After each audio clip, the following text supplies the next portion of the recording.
Welcome back to Yang Daily. I'll be your host, Alex Cheney, bringing you all the Yang news you need to live your life right. Lots to get through today, and I'm starving, so we're jumping right in. Quick shout out to our Tier 3 patrons, Peter Park, Shay Meehan, and Nathan Stankowski, as well as all our other patrons. You keep us all informed and engaged. If any of you out there want to join these advocates of humanity first and independent journalism, head on over to patreon.com/YangDaily. It would only take a couple of bucks a month from each listener to keep this podcast and community going and growing into the future. Now on to the news. Remember how we talked about the importance of the census, which determines, among other things, federal spending, redistricting, and the appointment of congressional seats for the next 10 years? Well, the results are in.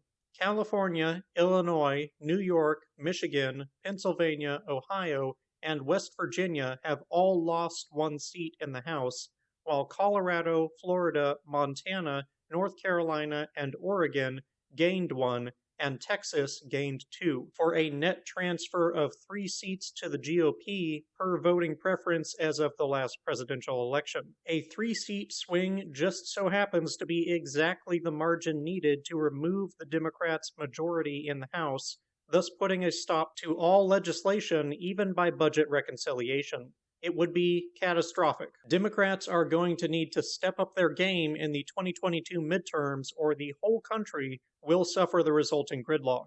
New York lost its seat by just 89 people. It's actually quite possible that COVID deaths made the difference there.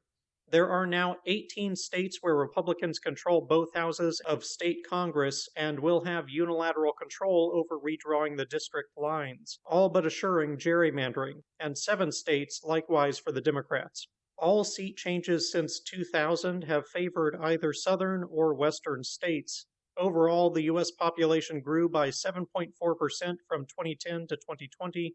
This is the second lowest rate of growth in census history since 1902.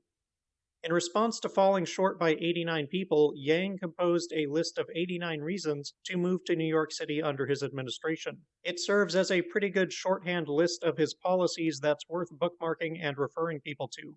Biden's Justice Department is answering years of demands by opening a sweeping probe into policing in Louisville, Kentucky in response to the shooting of Breonna Taylor, who was killed by police during a raid. The DoJ says the probe will look for patterns of unlawful policing, unreasonable force, discrimination, unconstitutional stops, searches, warrants, and seizures, as well as examining training and accountability. This is the second probe in the past week following the one for the Minneapolis Department over the murder of George Floyd.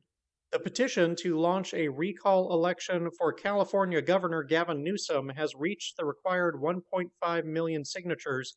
Barring intervention by the courts, Newsom will face a statewide vote of confidence by year's end. Recent polls show that 40% of California voters support the recall. Boston mayoral candidate John Barros announced in an interview that he will enact a guaranteed income pilot in the city if elected. He said he is all in on guaranteed income and that it would likely target single mothers. Boston Yang Gang, you know what to do. Yang and Evelyn are holding another Ask Me Anything session this Thursday. Andrew gave a speech announcing his bars, restaurants, and hospitality policy yesterday. It was basically just relieving a number of overbearing, outdated regulations. I can't find a page on the website for it, but the speech is linked below. Yang also announced yesterday that he will push through the plan to convert the 3.2-mile deactivated Rockaway Beach branch of the Long Island Railroad into a linear park similar to that of Manhattan's High Line, as part of his policy to make parks easily accessible to all New Yorkers by building the next generation of great parks in the 5 boroughs. The Queensway project has been languishing for 15 years. He also called for converting more schoolyards into green public playgrounds, launching a self-filtering floating swimming pool on the East River called the Plus Pool, and making de Blasio's Open Streets program permanent.